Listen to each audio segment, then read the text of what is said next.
All right, we're finally live. All right, let's just finish some of this setup. And yeah, we can get into the coaching. It's a Sunday morning in Hawaii. We had quite a bit of windsurfing the last couple days. It looks like we've got a week full of wind coming up. So seems good. I want to know how it's going for you guys. Are you sailing? Is it windy? Post this in our group. If you're not a member of our Facebook group, it's right here. Graham Ezzy's Windsurf Coaching Community on Facebook. And we have a lot of discussion during the week about gear questions, about technique questions, about spots around the world. Lots of questions, lots of different topics. There's no topic that's too big or too small to ask in the group. So it's a fun place to learn more about windsurfing, to get better, and just a community of people interested in windsurfing. So let me know how your week was. Hey, Dom. Cool. So it was a good week in France.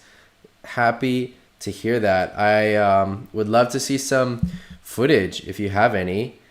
And yeah, tell us about it as well. What were the conditions like? Hey, Fabrice. Hey, Alex. All right, so we've got a little list of questions and comments today that we'll go through. And yeah, this is the basic outline for the stream. So like every weekend, every Sunday for the live stream, I base my outline of what we're going over on the questions and photos and comments posted in the group, in the Facebook group. But of course, you guys can interact in the chat. Hey, Daniel. So yeah, this is a time just to talk about windsurfing and for me to share what I can with y'all. All right, Daniel, thanks for dropping in. You can catch the replay. We'll talk later. Hey, Mark. We're not late. We're just starting. Just kind of going over some housekeeping stuff. So I'm on Maui Sunday morning here.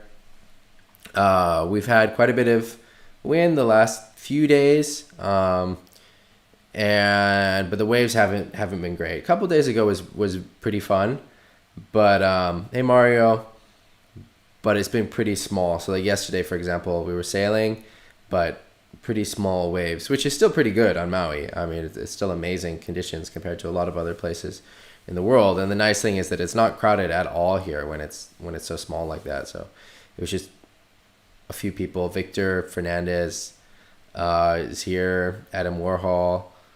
Or I guess a few other people sailing as well. But yeah, so it's been kind of windy but small waves, and I think we're gonna have more of that coming the next week on Maui. I can pull up the forecast.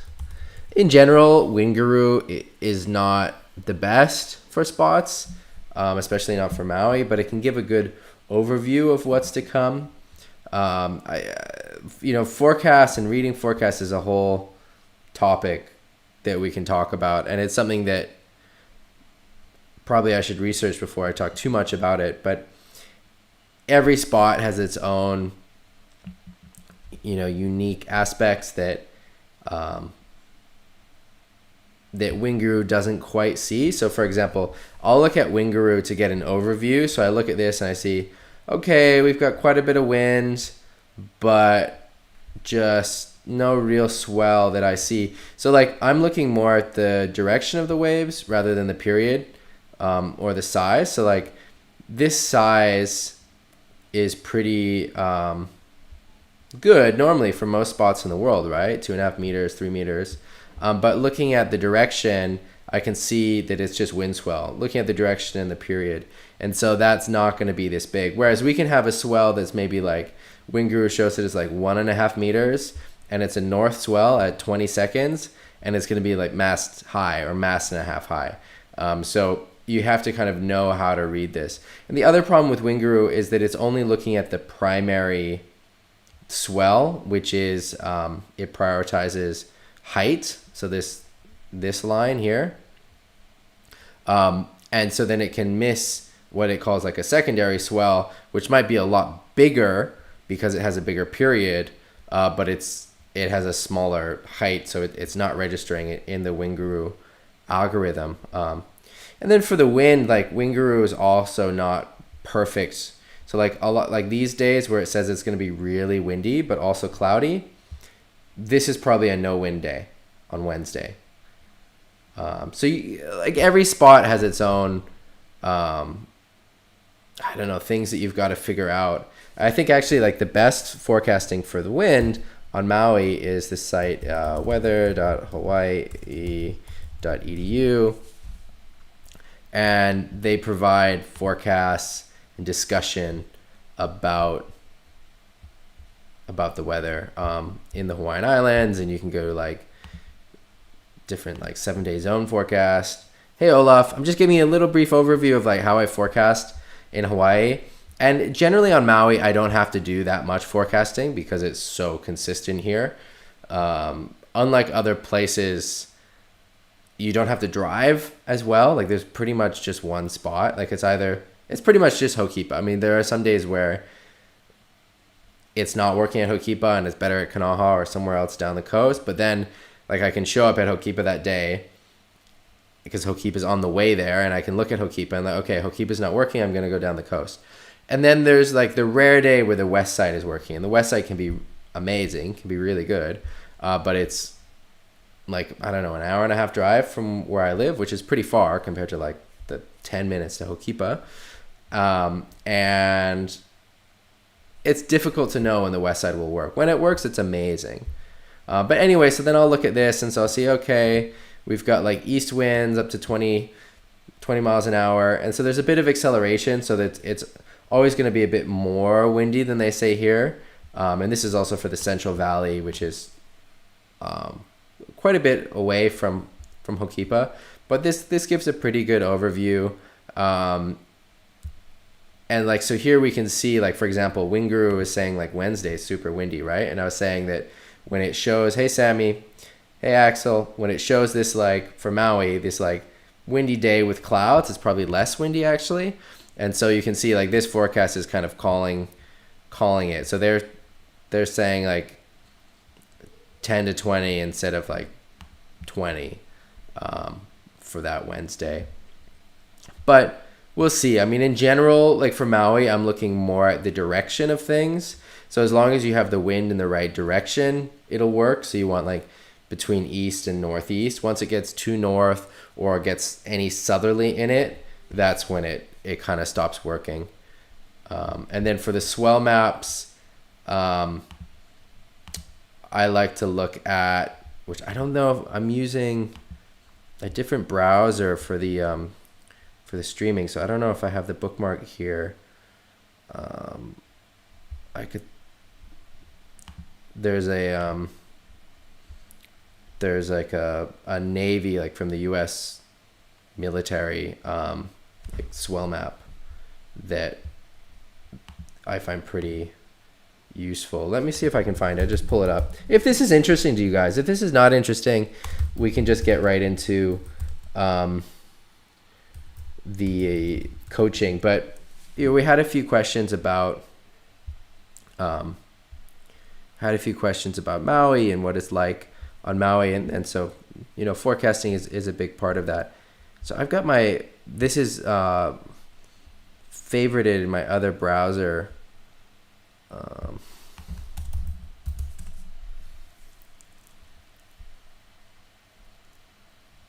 Which maybe I just have to pull up. So let me pull up Safari, and I can show you like what I'm doing to look at the what I'm doing to look at the swell. So how often is it windy on Maui? It's normally windy. So windy is the normal. So one of the things that separates Maui from a lot of other spots around the world is that the natural state is windy. Like natural state is trade winds, windy, and it gets disrupted when there's storms. Hey Olaf, so Big Salty is good for forecasts as well as Magic Seaweed. Normally quite accurate for UK South Coast. Tristan saying yesterday was 4-2, messy but fun. Greg, hey Greg, still no driving to sail in the UK. Oh, that's a bummer. I'm sorry to hear that. I'm just going over like just pretty briefly kind of how I'm looking at how I do forecasts for Maui. But in general, like I'm not doing a whole ton of forecasting for Maui. In spots that are more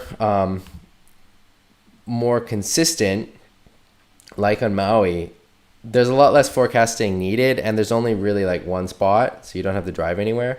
Whereas when I'm in Europe, then I'm always looking at the forecast. I'm trying to figure out what's going on, where I need to be going, and I'm calling people because I'm not necessarily an expert on it, right?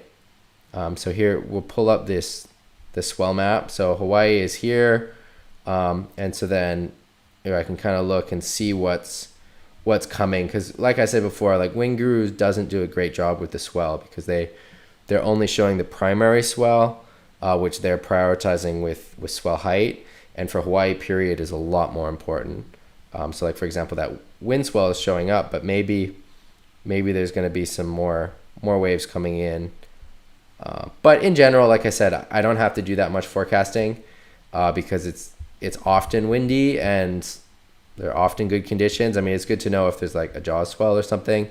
But if it's that big, it probably shows up in Wind Guru. So I check Wind Guru maybe every few days just to get an overview of what's happening.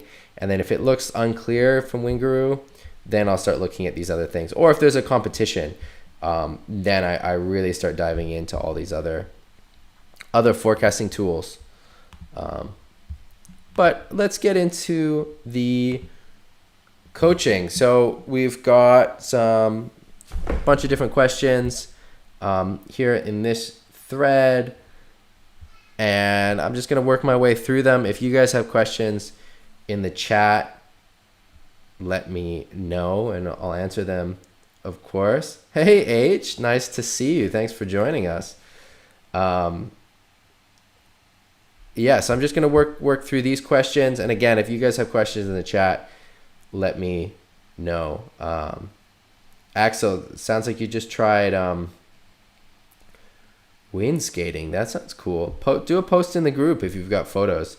I think that would be interesting to hear about. Or even if you don't have photos, maybe just your experience with it. I'd be curious to know what that's like, wind skating. Hey Mert, hey John. All right, so we've got these questions. Giovanni asks, hey, how do you stay in control when you're overpowered with waves and chop, like European conditions? I never really feel in control with the wakeboard compared to the solemn one. Okay, this is a good question. So there's going to be an element of kind of, I want to say like chaos or this kind of like shakiness where everything is not like flat and stable when you're really powered in choppy, difficult conditions on a waveboard. And that's something you just kind of need to be comfortable with a bit, but there is a lot that you can do to tune your gear to be more comfortable. And I think of a lot of it comes down to gear and then also a bit of awareness about what the sea is doing at that time. So for the gear, like I find like in Pozo, when I'm sailing in Pozo, that's the place that it's most important for me to be in control with my gear. So, it's maybe blowing 40 and I'm on a 3.7 and I'm big. So when I'm on a 3.7, it's super windy.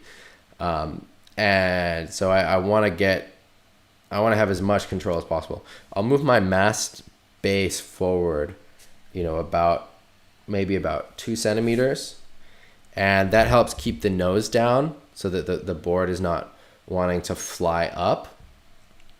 And then I make sure that I've got my sail rigged in a controllable way. So in those conditions, I'll put more downhaul on the sail. Like, I find it's a bit nicer to have more downhaul rather than just like a super flat sail on the outhaul side. So like in the balance, like you're always balancing outhaul and downhaul. And so anyway, so then I want to,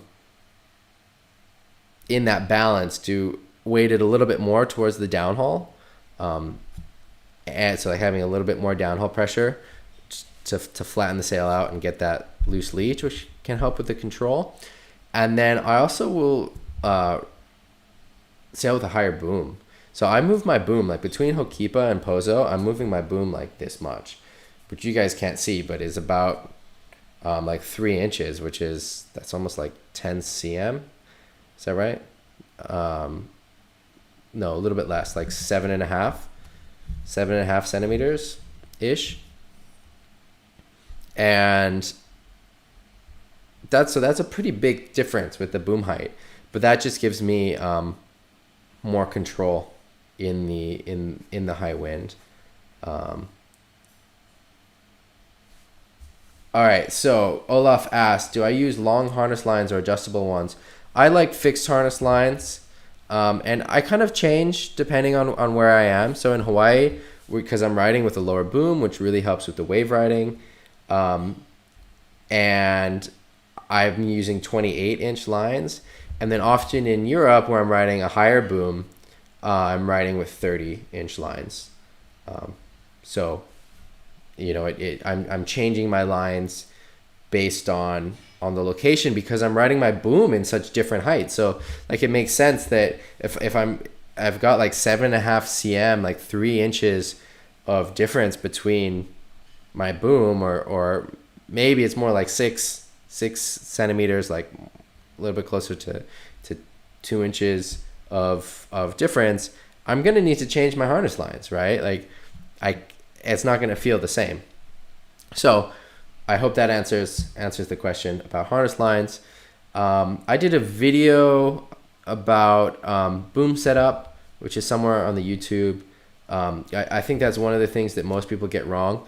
Like, we're talking a lot about technique, and technique is really important. But sometimes I feel like we get a little bit lost in the technique, and actually the mindset is really important, and the gear is really important. Gear is so important.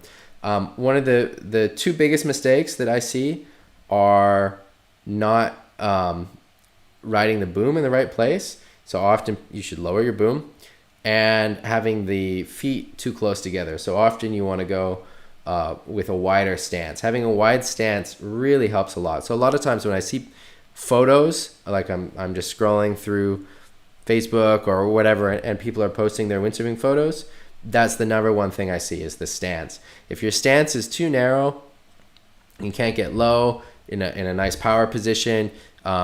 You can't press on a wide enough area on the board.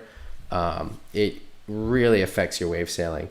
So you want to be, I would say, like 18 inches is the minimum that you want. I'm more like 19.5 inches, which I don't know what that is in centimeters. What's that, like 48, 49, something like that? And a lot of these like production board stances are coming at 16 or 17 inches, and it's just too narrow. All right. So Sammy asks, how do you guys have so much fast speed when we launch, even with the small gear? I think that for speed, like one of the things is we might be sailing a little bit more powered than most people will be comfortable with. And so we have a lot of power to deal with, like right off the beach. Like especially when you're competing, you're often sailing a little bit overpowered because you need to have that little bit of extra power, because you can deal with extra power. You can't deal with having too little power. So often when we're competing, everyone is sailing just a little bit overpowered, which is just one of the difficulties of competing, is then having to learn how to sail that way. And so when you're training for competitions, it's really important to also train sailing that way. And then there's a few other little tips, like you don't want to get in the straps right away. Like if you just get in the straps as soon as you get on the board, often you'll sink the tail, and then you're pushing water and it's a lot harder to get going.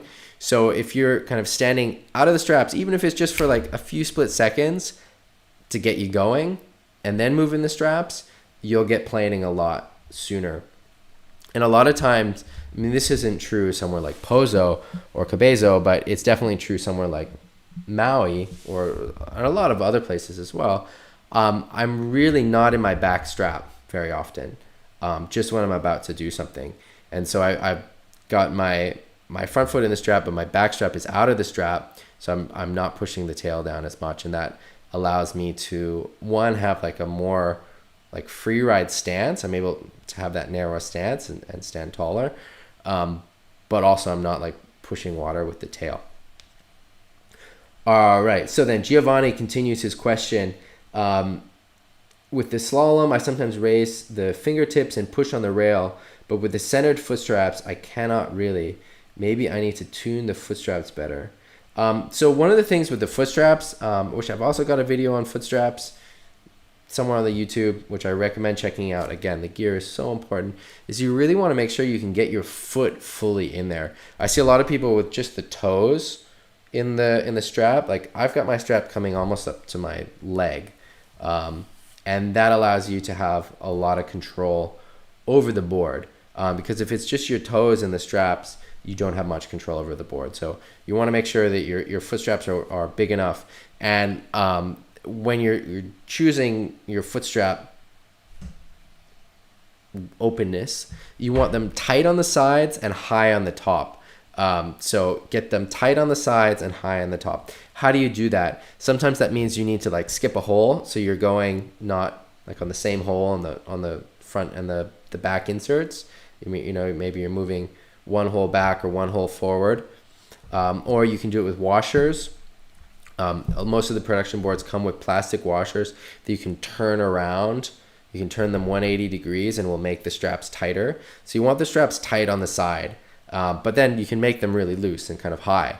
But then you've got that control and still the ability to come in and out of them. What you don't want is the straps like wide and short. That's not that good for control. H asks about my rails on the custom boards. My rails are pretty similar to the production boards, I would say. In some cases they're like narrower, in some cases they're boxier, and they're just more consistent across sizes. Whereas like with the production boards, you've got a pretty big difference between, like, for example, the 82 and the 96. And I like if I have too small of a rail, I've got too much power for that. So I like having a bit more thickness in the rail. And also like with the apex, more, so rather than like having a low apex like that, I like it a bit more of like a full rail, which then I can really push on. All right, Mert asks how tall I am. Just to put my harness line and boom height into context, what am I in centimeters? I'm like 5'9"-ish. I don't know what that is, 176-ish, 175, I don't know, something like that. So I'm not super tall, but I think harness line length has more to do with arm length than height. And like with your boom, you pretty much want to have it like, I think at your nipple level works for most places. Like I see some guys, like sometimes Jagger looks like he's got his boom like at his belly button, which is pretty low. And then, sometimes you see the boom like at eye level or even higher for people. That's too high for most wave sailing. You want it between like your nipples and your shoulder. I think is pretty good place to start, and then play with it. Like this is one of the biggest themes about just from all this coaching about gear is like experiment with it. Like I'm not just the gear, the technique also. Like the more that you're playing, the more that you're experimenting, the more that your body is learning. So it's important just to play with it. Like just move your boom down 1.5 inches. Like move it down, 4 centimeters. Just see how that feels. And then go from there. Move it up 4 centimeters and sail like that for 20 minutes and just see how it feels. You can change your boom in the water. It's easy to change the boom height. Play with it. Playing with it is so important. You learn so much. You get more connected to your gear. Your brain, like your nervous system is making all these associations where like it's just really good to do. So just keep playing and experimenting with the different things like boom height, mass base position, all of these things. Cowley used to use really long harness lines, and there are a lot of people that still do use like 36, 34. Yeah, it's just a different, I've tried the longer lines and that just doesn't feel as comfortable for me. I've thought about why that is. Like maybe I like a more upright stance. I also ride a really loose harness, so my harness is coming off my body by like this much. So that's then of course adding to the length of the lines a bit. So like if I were riding like a really tight harness, I would need to add, I don't know, 4 inches or something to my lines, which then we start getting into that like 32, 34 territory. But yeah, I like having a really loose harness and then it comes off of my body. So you've got to just see what feels comfortable for you. If the lines are too long, then you'll start to feel like you're kind of like sinking down too much. And so it's hard for you to get then up into an active position when you want to, whether it's for a jump or riding the wave, or maybe it feels like it's hard to sheet in the sail. But again, there's a lot of personal preference there. All right, H says, Giovanni, you have to be comfortable with the board being a bit all over the place. As long as you're solid in your stance, you always manage to enjoy. The faster you go, the easier it gets. So Giovanni, I'd try with the foot straps. I'd move your mass base a little bit further forward. I'd lift your boom up a little bit. See if you get more control that way. I think the foot straps will make a big difference. The boom will make a big difference. And the base also, depending on where it is now, might make a big difference for you. Just keeping the nose down, keeping that board controlled. And then what the point that H makes is a really good one, where you've got to be kind of loose and you let the board find its path. It's similar to like mountain biking, which I'm not an expert in, but I have a little bit of experience. And like my feeling with the mountain biking, where you're going down a mountain, is like you've got to let the bike find its way. And so you're active, but you're not forcing the bike. You let the bike kind of guide itself as it fits in the terrain. And it's a bit the same with the waveboard when you're going through the chops. You've got like kind of soft legs and you're letting the board find its path. Or maybe I don't have a ton of experience with like skiing moguls, but maybe it's something similar there where you're kind of letting the skis guide you a bit. I don't know, maybe someone that has more experience with those other sports can tell me if those analogies are correct. But you're letting the board find its way. And you're guiding it, but you've got kind of a bit of a relaxed lower body where like when you hit a chop, you're able to like absorb it with your knees and let the board find its path. All right. Hey, Max, welcome.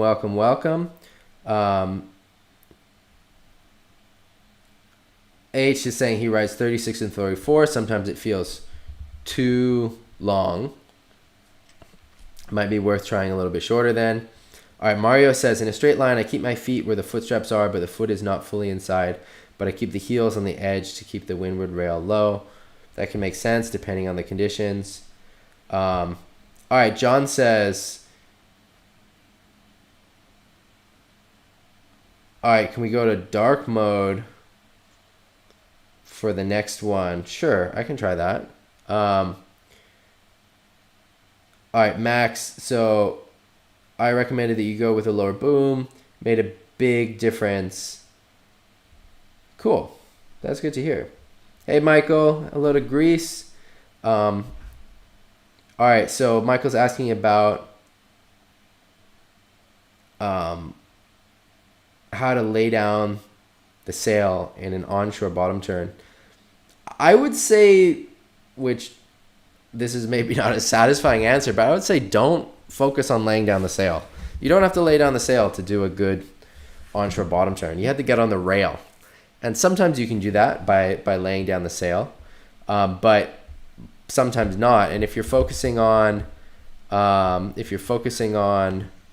like here's an example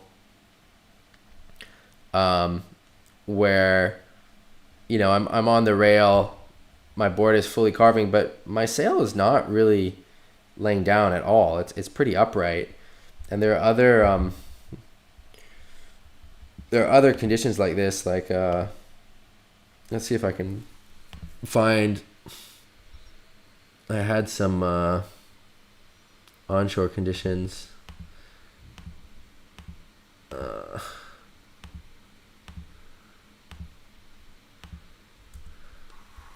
So,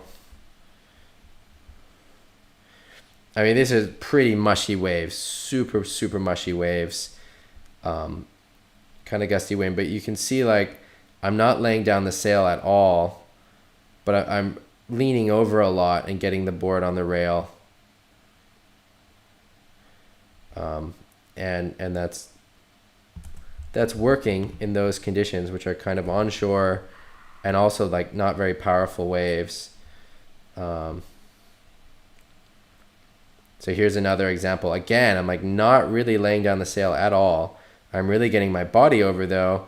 I'm getting on the rail of the board.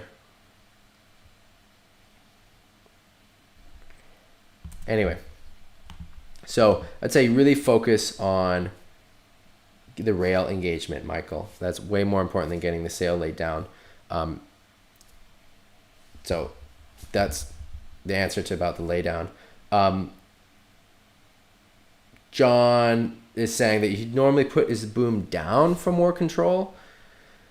I know that people say that, and that's what you read in like the magazines.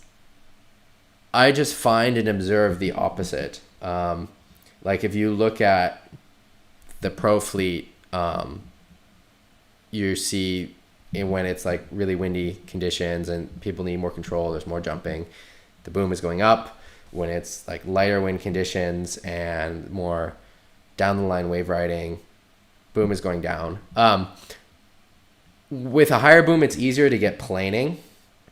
I think it's easier to get going. So there is some argument to having, you know, maybe a higher boom in the lighter wind. It depends. But if it is more down the line conditions, you know, having that lower boom will really make a difference. And of course, there's a balance, right? You don't want to go too extreme in any direction. But in terms of like, why is the higher boom give you more control? I think that it softens your movement. So if you've got like your mast and you're like pushing on it from down here, like you're able to like really move it over a lot, right? But then the same movement on the mast from up here, it's not moving it very much. So like with the higher boom, like your movements have a smaller effect. So like for the same like arm movement, you're moving the sail around less, which then it's sort of like dampening your movements. And so there's like a less extreme effect, I guess, that's happening. I mean, that's one of the same reasons why you want to have a lower boom when you're wave setting, because then when you're pushing the sail over, you're getting it way over. Whereas then in the like really high wind situations where you don't want like to be off balance or in any kind of like too radical situation, I think that it helps. So like Brian points out, like you have more freedom of movement with the low boom. And so I think if you've got these like really strong winds and you're not focusing on the wave riding, then having that kind of high boom, it just helps kind of keep the gear in a bit of a unit. But experiment. So see what works for you. I mean, that's my experience, and it's also like what I observe on the world tour. But you might find something different. So experiment with it. Like that's the number one thing that I want you to take away from this, is that boom height matters, and that pro guys are moving their boom around all the time, depending on what the conditions are. And so you should be doing the same and just play with it, experiment. It's so easy to change your boom. That it's really like it's way easier to change your boom height during a session to experiment with it than like changing your fins, for example. You don't even have to come into the beach, just fall in the water, change the boom. So there's no excuse not to do it. All right, Mario or Olaf asks, just a question about equipment. I use an aluminum boom at the moment. How much difference does a carbon boom make for wave sailing? I think a carbon boom makes a big difference. I'm pretty sensitive with the gear, so I notice really small changes, but I'm a big fan of carbon booms. Like I find it almost impossible to sail with an aluminum boom. And I know that carbon booms are really expensive, but the nice thing with a carbon boom, especially if you get a good carbon boom, is that it will last forever. A carbon boom can last for 10 years. And aluminum booms, they bend, they break. You've got a lot of issues. And so even though a carbon boom is maybe 3 or 4 times the price, the lifetime of that carbon boom is really a lot longer. I think a carbon boom makes a pretty big difference. Having that stiffness is really nice. Maybe try one, maybe you can try one. I don't know where you're sailing, but maybe you can find someone and try one and see if it makes that difference for you. But in general, I'm a big fan of carbon booms. So yeah, I really recommend it. And I recognize that they're a lot more expensive. The price difference is huge. Like how much an aluminum boom is, what, like 200 or something, and a carbon boom is like 800. It's a big difference, but there is a performance difference, and also the carbon boom just lasts a lot longer. It lasts forever, in most cases, and you can re-grip it, if the grip gets bad. So I'm a fan of carbon booms. All right, Max says, if I have my boom too high, it tilts the sail backwards, causing luffing and the weight to go on the tail, struggle to plane, and your weight is over the board. So still more weight pressing down. Yeah, you don't want your boom too high, obviously, right? Like, play with it. It's got to be comfortable. All right. H says the carbon boom is great for low winds. I notice a carbon boom being great for all conditions. What do you notice specifically in light winds is better with a carbon boom, H? That's an interesting point. But really, like, there was a day where I had to use a aluminum boom because I'd forgotten a boom, and so I just borrowed one from someone at the beach, and I really struggled. It was like sailing was just way more difficult. Yeah, makes a big difference. Pierre Francesco is asking about mass carbon percentage. Yeah, I think you want, for like high performance, you want something between like 90 plus. I think those numbers are not always accurate. Like, obviously a mass is not ever 100% carbon because you need to have some resin in there. So like 100% is not really real. But yeah, I'm using all 90%, 91% carbon mass, and I think that works works well. It's a good. It's got performance, but it's also strong.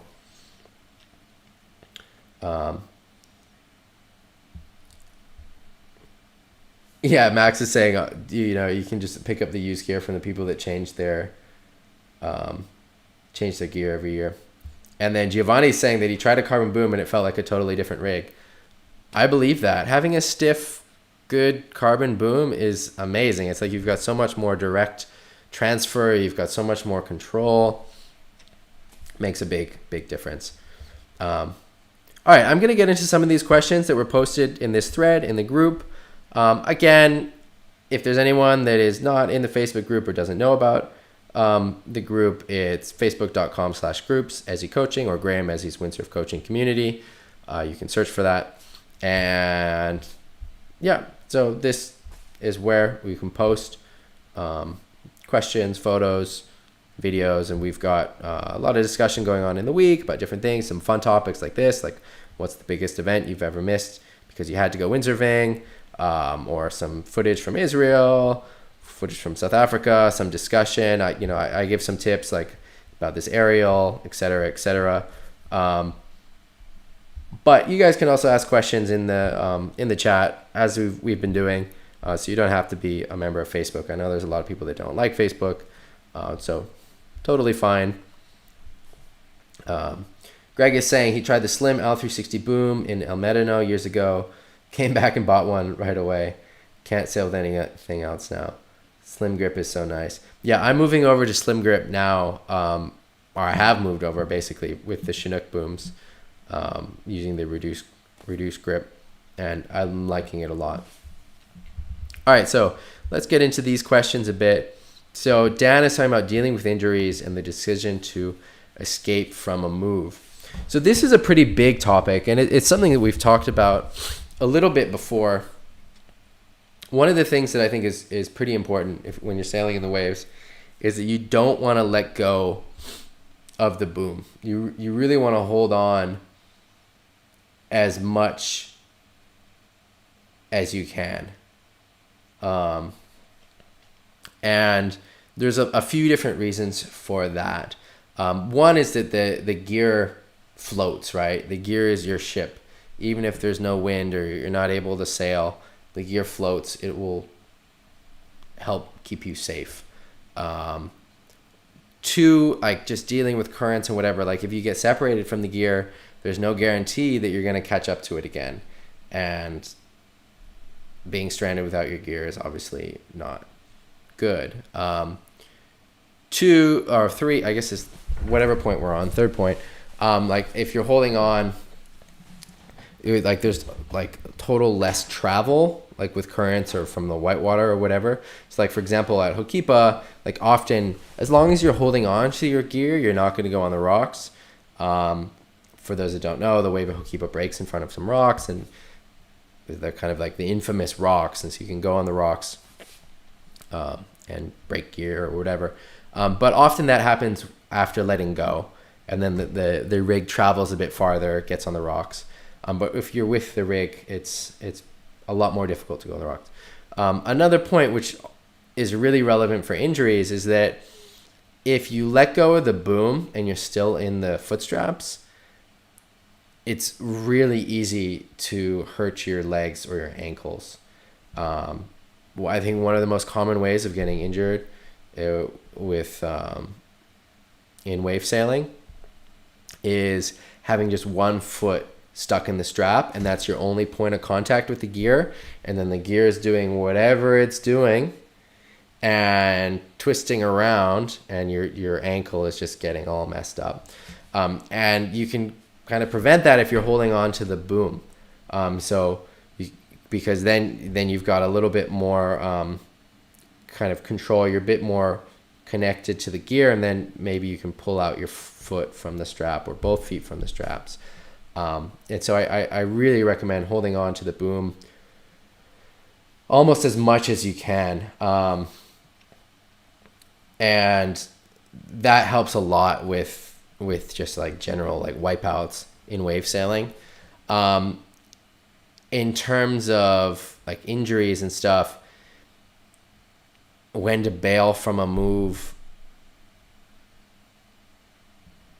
there's this like delicate balance between the mindset of full commitment, which is really important, and then also trying new things, which is also important.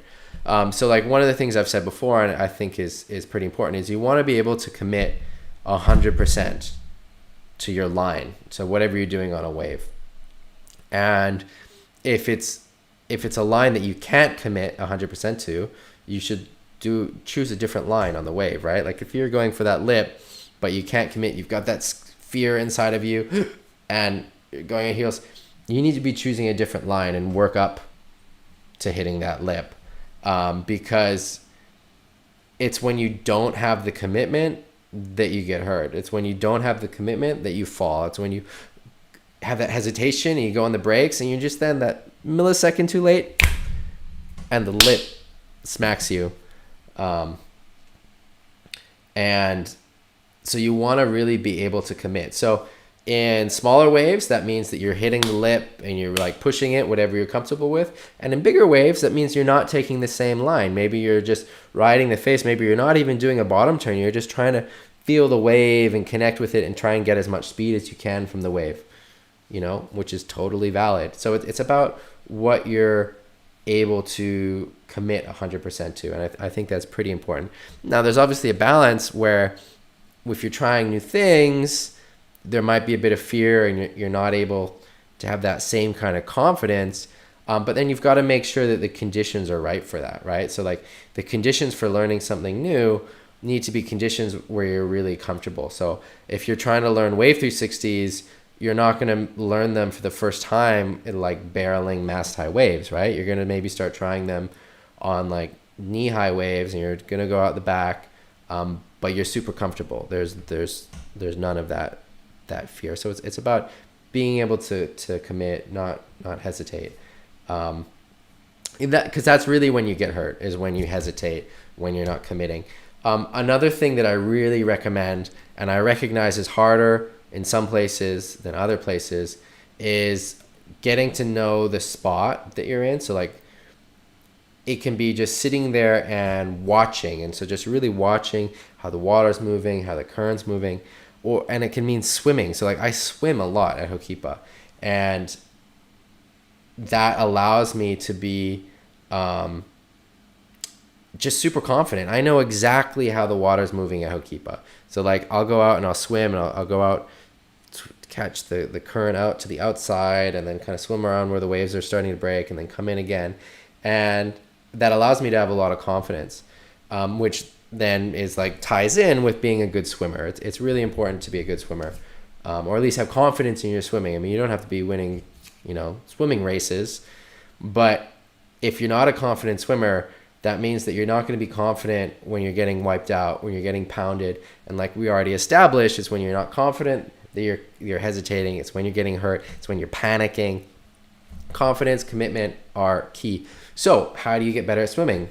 Same way you get better at anything, practice. And so if in Hawaii I can go swimming in the ocean, if that's not the case, fine, go swimming in a pool. I recognize this is harder now because of COVID. That kind of sucks. But hopefully pools start to open again soon, and there's a way for you to train your swimming. Get comfortable swimming. That will make a big difference in your wave sailing. If you're not comfortable swimming, that's always going to be in the back of your head, and it's always going to be freaking you out.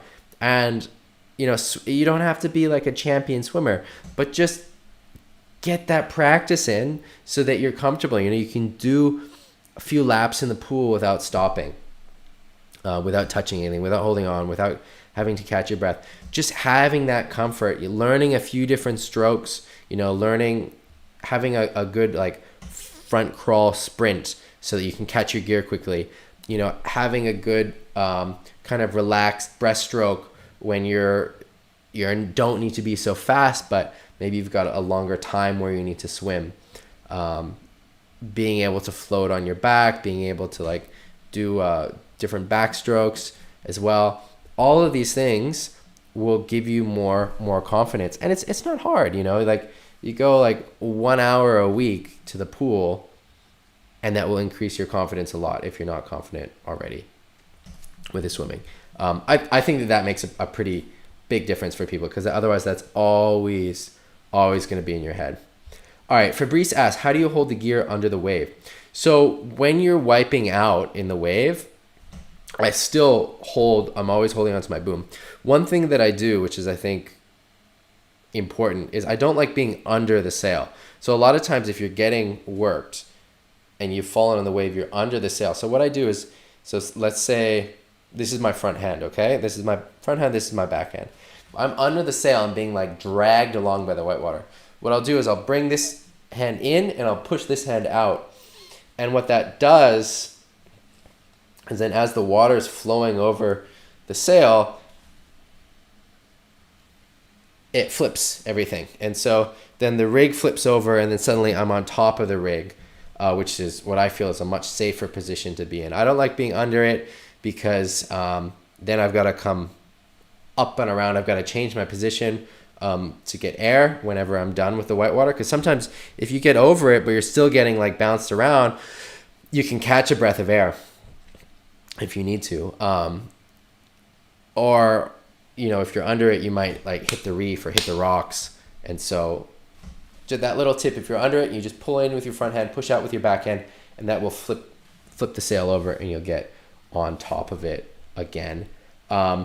If you're just in the water, like you're already in the water and the wave is coming at you, you can really, it's super important to point the mast straight into the wave, and you can dive the mast down as deep as you can. And you can duck dive actually pretty big waves with a windsurfer.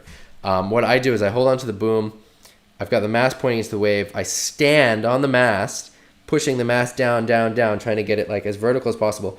And then I swim down with one hand on the boom, one hand on the mast, and I'm swimming down trying to get my board underwater. So the board now, like if this is the board and this is the mast, it's like this. The mast is like kind of pointing a little bit towards the wave, but pretty much like it's way underwater, and the board is like being pulled on the surface of the water. And you can duck dive like mast high waves like that. It's actually kind of insane, but that's the best way if there's waves coming at you.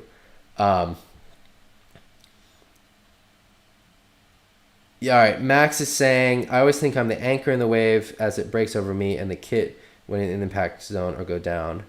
Yeah, I think that fits in with what I'm saying. Greg is saying, I held on to the boom when a relatively big wave was taking me down to prevent a long swim, but then the board punched me in the face in the rinsing cycle. Ooh, at least not the fin. So that sounds painful. Where I'm holding onto the boom and the mast, so I've got like a hand on the boom and then a hand on the mast above the mast. So I'm like towards the tip of the mast. So where my body is not actually near where the board is. So the board can be spinning around and it will never touch me. I've got my body is more towards the top of the sail when I'm like duck diving waves. Obviously when you're getting worked, you've got a little bit less control of that, but as you get worked more, as you get more experience, you'll have more awareness as well, and you can kind of position your body kind of away from the board. Because I think you want to be like, when you're getting worked, you're more on the upper part of the sail. Yeah. All right. Olaf is saying, I can swim well, but it took some lessons, made a big difference. Yeah, totally agree.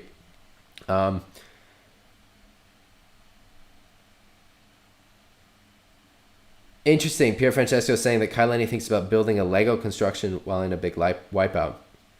So much of this stuff is mental. It's when you panic, it's when you freak out that things go wrong. So if you're able to stay calm, it's often not hard. But you've got to have some of the experience in order to stay calm in these situations. So you know how to dive under waves. Like if you don't have any gear, you can be out in huge surf and just diving under the waves and managing that way. But it takes a bit of experience to know how to do that you can do that. Yeah, so practice is pretty important. And if you're wearing a lot of gear, that can also make it harder. Like I know like swimming with a wetsuit for wind is a lot different than, swimming with just board shorts on. It's a lot harder with a wetsuit. Tristan's saying once the harness hook was locked with the boom. Yeah, that sounds stressful. And like moments like that are unexpected can really mess you up because, you're so used to doing it one way and then suddenly you get stuck and then your brain goes, but you've got to just stay calm, which is obviously easier said than done. Cool. All right. So moving on. So you asked about doing the forward loop. So I actually just recorded a video. I recorded it last night. I was planning to post it before the stream, but I think I have to re-render it. There's something weird with the audio. So I just recorded a video about forward loops. So I'm going to post that to the group and let me know if that answers your question. You also posted this photo, split photo here. I'm not sure what the second one, but with the first one, my main comment is about the timing. So like we talk about all the time, the fundamentals are really everything. It's about wave selection, placement, and timing. And this wave, like the time on this wave is too early. So the wave is not really set up and there's not much energy pushing back at you. And so it's really hard to do a good turn before the wave has set up. So like the most important thing, like the easiest way to get better at wave sailing is to focus on the fundamentals. You're focusing on what waves you're catching, when you're riding them, and where you are on the wave. And so this is a perfect example. Like all the technique in the world isn't going to save you in this situation because it's just too early on this wave. All right, Mark asks, during the front side top turn, how do you smoothly transition your body from the kloof first, hips leaning in, toe side rail position, to the complete opposite position with your butt hanging low off the boom on the heel side rail? It still feels awkward for me, kind of not flowing. In which order are your body parts supposed to move? Do you move your hips towards the opposite rail first? This is a really good question. And Mark, I think this is something that I need to make a video on. I'm going to go through some footage and I'll kind of talk about what's going on in my head in this part of the process. But this is a good topic for a video. So if I don't make that in the next few weeks, remind me because this is something that I think is a really good question that will be useful for a lot of people. All right, quickly before I get into the footage, Michael's saying that he has a trick for not panicking inside the washing machine. He counts numbers, and even in mast high waves, it's up to 20 or 30 to go to the surface, then smile. Yeah, so like often you're not underwater for a long time. Like even a long hold down is like 15 seconds. And you can hold your breath for 15 seconds. It's the panic that gets you. But most hold downs are not more than 10 seconds. Like a 10-second hold down feels really long windsurfing. 20 second, 30 seconds feels forever, but you can hold your breath for that. You're fine. But it's just about not panicking. All right, so let's look at this. This is onshore conditions. We can talk about this transition a bit. So what you can see is that it's really a lot about the leaning. So I'm not really doing much else except starting to lean back. So I'm in this kloof first position, and then I start to lean back to present the board to get that high five. You can see some other examples.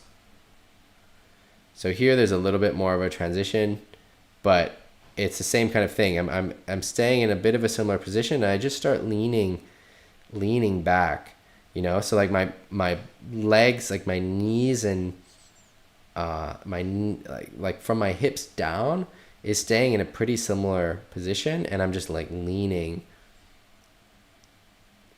back a bit rather than leaning forwards. And then something that we talked about previously is getting this position with this sail, like bringing the sail across the body. So starting to bring the sail like here, so you can see like this position where you're kind of bringing your hands across. That can really help a lot with the transition as well. So thinking about like, okay, so I'm coming up and then I'm bringing the sail across my body, and you're getting your front arm in this kind of like Ezzy position.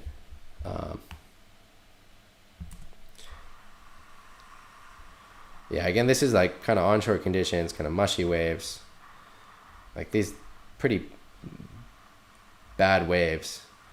Let me see if I've got something from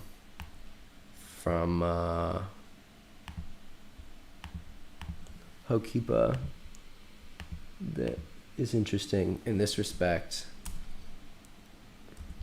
Okay, so let me open this up. So here's another turn.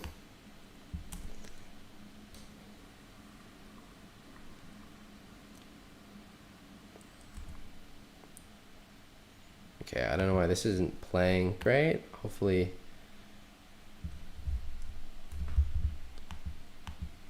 All right, so coming out of the bottom turn. And then you can do like a little unweighting. So here, like I'm kind of standing up a little bit, but still power stance. And then I'm bringing my sail across the body, like we're talking about a lot, you know, where you get this kind of position with the front arm. Then as I'm doing that, I'm starting to lean back, and I'm like sitting behind me. So I'm like sitting my butt down behind, and you can see that process is starting here, where like I'm starting to like sit my butt down back. Because one of the things that you want to, that like one of the heuristics that's really important with wave sailing is you're never steering the board like this. You always just put it on the rail, and then it goes where you want to go, right? So when I'm getting into my cutback, I'm not thinking about moving the board this way. I'm just thinking, you know, I've come down my bottom turn. I'm just thinking about rolling it over to the other rail, and then it will do the turn for me. The board is designed to do the turn, right? So you can see that kind of happening here. Do that sail movement, which is important, and then leaning the butt back, the body back, just getting on that rail, and then that's what makes it turn. But this is a important topic. I want to talk more about this. I'll do a dedicated video to this. All right, Axel asked, I would be interested to hear your talk about specific selection, although this is a wave selection, although this is probably pretty spot specific. Also, since I damaged quite a few sails during the last years, how do you avoid damaging your gear during wipeouts? Two great questions, Axel. So wave selection is spot specific, but one of the things that I recommend is whatever spot you're at, looking at where the best guys are catching waves. You can shadow them, go behind them, see where they're looking, where they're catching waves. So every spot, you know, they have, you know, some good guys. Just follow the best guys and see where they're catching waves. Yeah, Brian says like rolling a snowboard from edge to edge. Exactly. Great analogy. It's exactly like that. You're just going from like toe side to heel side. So back to the wave selection. Like that's the like, I hate using the word hack, but that's like the easiest hack is like following the better guys and just seeing where they're catching waves, what waves they're catching. Maybe catch the wave behind them and then watch where they're setting up on that wave, because often like two waves are kind of similar. I mean, they're obviously not the exact same. The two waves next to each other, but that will get you a little bit closer to figuring out that spot, because every spot is different. Next would be to watch from the beach and figure out, you know, where the waves are coming in, see where people are catching the waves. You can like be really critical about it and think like, okay, if I were coaching all these people out here, what would I say to them? And like, oh, that guy that keeps catching these like small waves over there, it's just not working for him, versus the guy that's catching, you know, these other waves up here. And you can look as well, and pay attention to not just like where people are catching waves, but what direction the waves are coming in, right? So if the waves are coming in this way, are they breaking better? Or if they're coming in this way, are they breaking better? Or this way? And once you start to kind of pay attention to that, both from the beach and on the water, your brain starts to put the puzzle pieces together. And it still is like a pretty conscious process. Like, you know, there are some spots where there are really bad waves that come in and good waves that come in, like Cabezo, in El Médano in Tenerife, for example. You've got waves that are coming in from all these different directions, and there are a few directions that are really a lot better than other directions. And so you have to be super picky with the waves, and you don't want the ones that are coming in too much from the upwind angle, because then they just don't have any power, and then you just like get mushy and just there's nothing to go into. There's no power source to go to.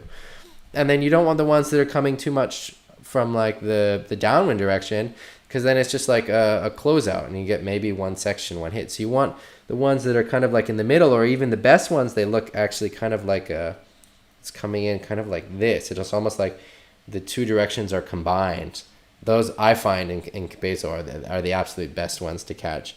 And you get kind of a wave that really starts to set up with a good peak, and then it has a few sections as it's coming in.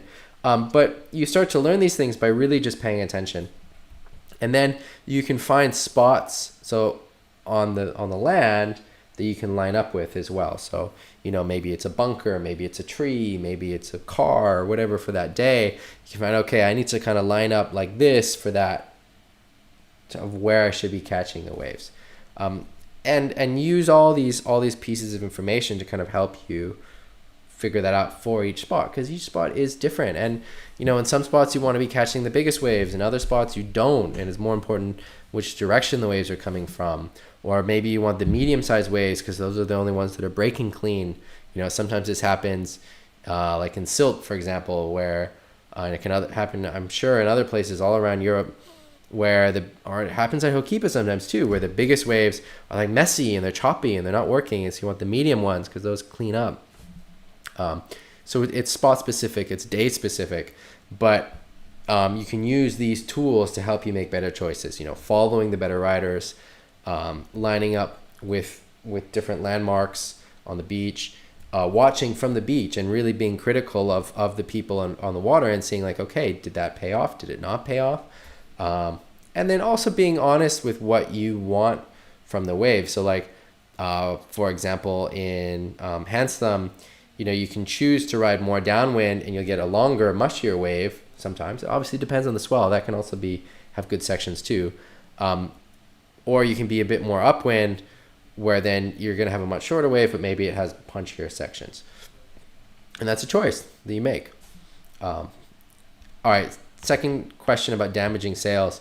Holding on, again, really helps with not damaging gear, because then it's not going on rocks, it's not getting hit around with stuff. I don't know necessarily in what way you're damaging your gear, so maybe you can be a bit more specific. My gear is built pretty strong. Like, I don't really break masts because our masts are strong and the sails are built really strong, so I don't have such an issue with that, unless I'm like going on rocks or something, and then there's all kinds of issues that can come up. But I think, like, if Axel, if you give maybe a more specific question about how you're damaging sails, I can give an answer to it. And then also, not all gear is the same. You know, some gear is built stronger than other gear. From boards to sails to masts to booms, across the board. Max is saying it can be easy to be out of sync with the waves when sailing in and out, or just missing them by not recognizing the waves out the back. Olaf says, I started to just act out again if I am out of sync, and that made a big difference. In wave selection, you get control of what waves you select. Great point. Thank you, Max. Thank you, Olaf. This is a great point. So when we're talking about wave selection, we're also talking about rhythm, because you kind of get in a rhythm with the good waves. One of the most important things is don't come all the way in. If you're not on a good wave, don't come in past where the waves are breaking. Stay on the outside. So one of like the biggest mistakes that I see people make when they're getting into wave sailing is they come all the way in and go all the way out, all the way in, all the way out, regardless of whether they're on a good wave or not. You want to be like tacking or jibing to stay on the outside to make sure that you're catching the right wave. And if you're not on the right wave, don't come all the way in. And, you know, I'll sometimes like just chill on my board. I've got it like jammed up into the wind so I can just stand there and without moving and watching and waiting for the good waves to come. If you get out of sync, and there's a few different ways to tell you're out of sync. One is that you haven't been on a good wave in a while. Two is you're going out when the good waves are breaking, which is doubly bad because one, you're not riding them, and two, they're breaking on your head. You got to then realize that and get out of that. So like in the situation where, you know, you're going out and there's good waves, maybe just turn around, come into the inside, wait till that set passes, and then head out and try and catch the next one. But it's very important, this point that Max and Olaf bring up, being in sync, being in rhythm. All right, Axel's saying that mostly rip while you got a set on the head. One of the things is about, you really want to make sure that the mast is pointing into the wave when it's breaking. So if the mast is pointing into the wave, the gear is not moving around very much. You know, it's kind of like a sled and it's just traveling like this. If the mast is pointing into the beach, that's the absolute worst position, and the gear will want to do like flips. If the mast is pointing like parallel with the wave, the gear will want to be like spinning. So it's important to have the mast pointing into the wave when it's coming at you, and that helps kind of keep the gear from moving too much. And then again, like, not all sails are built the same. You know, there's a lot of sails on the market that are going to break a lot more easily than other sails, which is just a reality. You know, it depends on the stitching, on the monofilm, or whatever else, you know, how they're built. All right. I'm going to keep going through these questions. We've got a question from Sandwich. How do you have any advice for popping the board out of the water in preparation for the Vulcan? All right, so I'm going to go over that kind of quickly, but then I'm going to keep going through these questions and mark our place. We're right here. We've got quite a few to go through, so I'm just going to answer this kind of quickly for the Vulcan, Sandwich. The Vulcan is very similar. The pop is very similar to like a skateboarding ollie. So I don't know if you have any experience skateboarding, but it's a very similar sensation where you're kind of pressing down a bit on both feet, more on the back foot, and then as you're doing that, you're lifting the front foot forward and up. So it's like you're going low with your body, low with your legs, power with your legs, pushing on the board, kind of like you would jump like on land.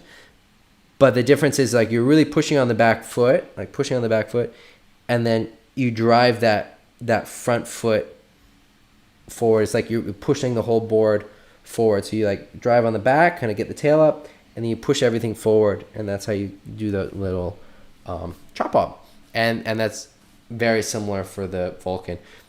One of the things that's kind of interesting when you're learning the Vulcan is you'll go a lot higher. As you get better and better and better at them, you get to the point where you just do the tiniest little pop to do the Vulcan. But when you're learning, I think it's normal and natural and probably good. You go a little bit higher. But then once you get more and more into them and you start progressing into Spocks and maybe these other sliding moves, you can just do just the tiniest little pop where it's more just like a fin release, even more than even a pop.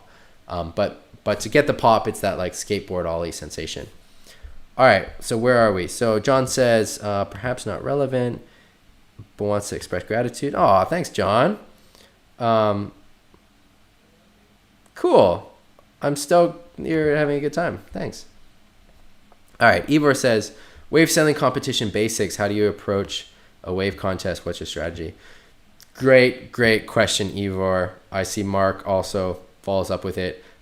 This is a big topic, so let's follow up on this a different day, because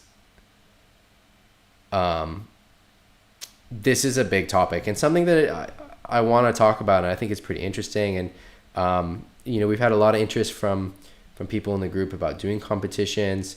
I think it was Mark that posted about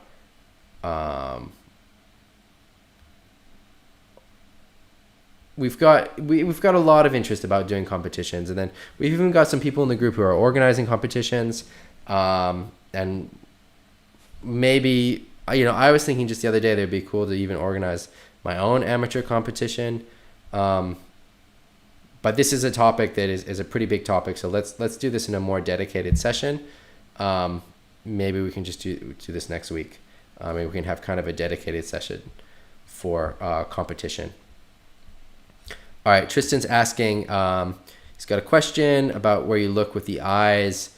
Sometimes the eyes are closed and it messes up the move for him. And he wonders if it's the same for everybody. That classic dancers or ice skaters used to train the inner ear. Do you do that also? Sorry, it's hard to explain. So this is a really interesting question. And it's not something that I have a direct experience with, where I have my eyes closed for any moves. And that's something that I'm having trouble with. I wonder, it'd be interesting. I don't know if there's a way that we could know, maybe with a camera. I know, Tristan, you've got a boom mount, right? Maybe we can see from the boom mount. My question is, first, are your eyes actually closed? Or is it that there's so much sensation, there's so many things happening that you're not registering visual feedback? And so it feels like your eyes are closed, but maybe they're not. I don't know. That's my question. And maybe for sure that your eyes are closed. Anyway, but then a camera would also kind of show that.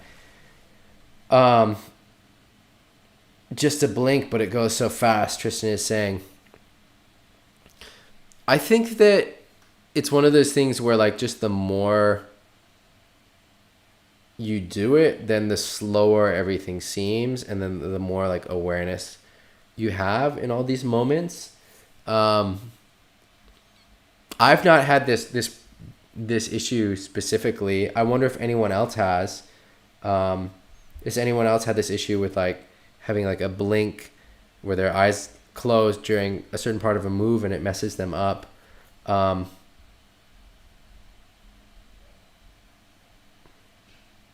I know there's these moments with certain moves, and the cheese roll can be the same, and a wave 360 is definitely like this, where you're blind, where you kind of just can't see anything. But it's because the way, the direction that you're rotating and the direction that you're looking aren't totally synced somehow, or it's hard to see all the way. That's a good question. I'm going to think about this a little bit more, Tristan, and see if I have some answers for this or techniques for this. Kevin Pritchard always closes his eyes in the forward, says Thomas. I don't know if that's true. Is that true? How do you know that? In general, I think you want your eyes open. You want to be able to see what's happening. I mean, there are times where you get water in your face and your eyes are closed and you've got to kind of go through the move blind, but in general you want your eyes open. And I'm trying to think. I'm going to revisit this. I've got to make notes of the things I'm going to revisit. So we're going to revisit the transition from the bottom turn to the cutback, and then we're going to revisit competition. And then we're going to revisit eyes closed.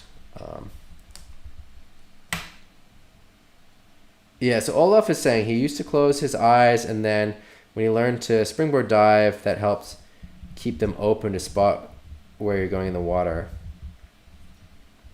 That might be a good good thing to try. I mean, you don't want to get hurt or just like, I don't know how accessible springboard diving is. I used to springboard dive. I competed for a year with springboard diving when I was in my last year of high school.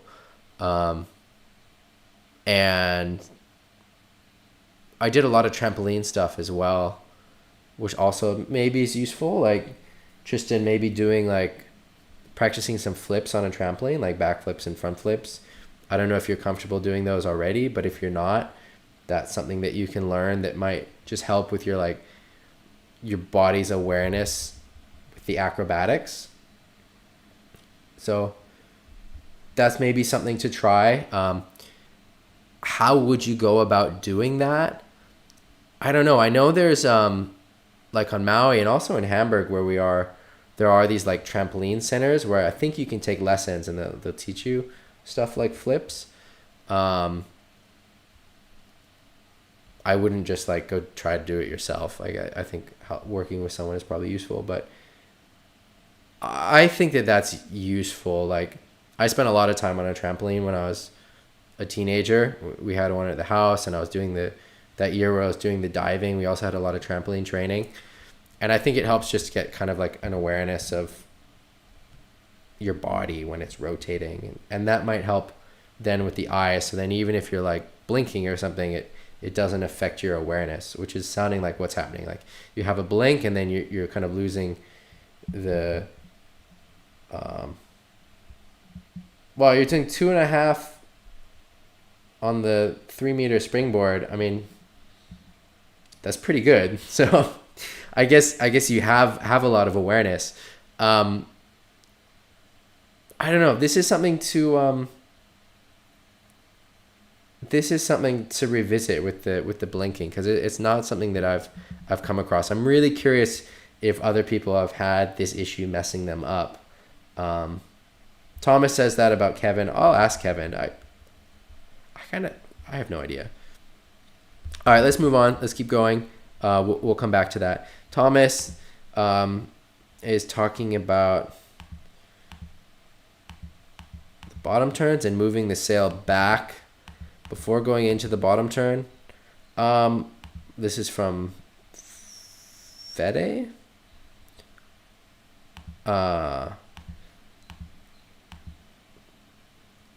Yeah, I think it depends. Thomas, I was kind of trying this after you said it the first time, and I don't know, I was finding like if I did it too forcefully, it did weird things to my fins that I didn't like. I don't know. I mean, this is a nice turn for sure. So I play with it, see what works. Pekka says, can you tell the group a little about your everyday life on Maui? How often you're able to sail per week, month on average? Do I prefer shorter or longer sessions? So yeah, I mean, this is something we can talk about more on every session. So if you guys have questions about Maui, let me know. And you guys do. And I'm happy to answer any of them. Maui is often windy. I'm not spending that much time on Maui these years. My plan is to spend more time on Maui going forward. So I'm going to go back to Europe in March, and then the plan is to come back to Maui and kind of be here for about a year straight, depending on what the competition schedule is like. But so I'm not here that much, or haven't been here that much over the last few years.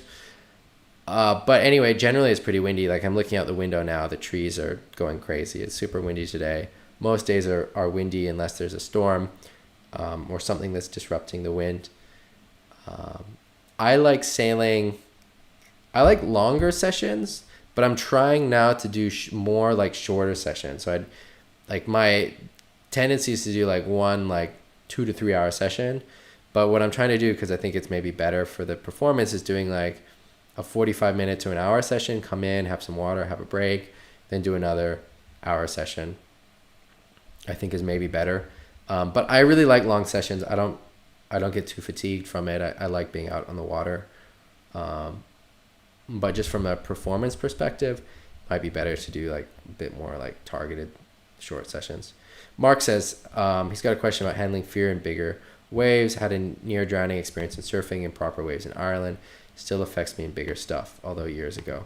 So we talked about this a bit already with the commitment and with the swimming, both of which I recommend thinking about and working on. Let me think about some other techniques for fear, specifically in big waves. Fear is such a big topic, and it's something that I've been trying to do some research about. So we'll come back to that. Ricardo asked about sailboard quiver. There's some YouTube videos on my channel about setting up boards and sails and how to choose them. We've had quite a bit of discussion in the group also about like board sizes and sail sizes. Just a quick recap there, like your board size, you want something that's like, I'd say your main board is like somewhere around like your weight. So like your weight in kilos translates to liters, pretty 1-to-1. So you want something around your weight to plus, say 7 liters ish, plus 7 liters is like good for your main board. And then you can have a floater board that's like your weight plus say 10 to 15 ish. And where you are in that spectrum is kind of personal preference. So like right now I'm riding boards that are actually more like under my weight. But normally I'm riding boards that are kind of at my weight, and sometimes I see a lot of people doing really well with boards that are like 3 to 4 liters more than what they weigh as their main board, or 5 liters more, which is totally fine. It's nice to have that main board and then to have a floater board. It'll get you out more days. For the sails, one of the biggest mistakes that I see people make when they're choosing a quiver of sails is not thinking about their specific conditions and instead choosing just like a range of sails. And so like you want to have the sails that are best suited for the conditions that you're sailing in. And so what that means for me, for example, in Maui is like, if I'm going to choose a 3-sail quiver, I'm going to be choosing a 4-7, a 5-0, and a 5-5. And I'm not going to be going 4-5, 5-0, 5-5, even though that's maybe the more classic quiver. But because there are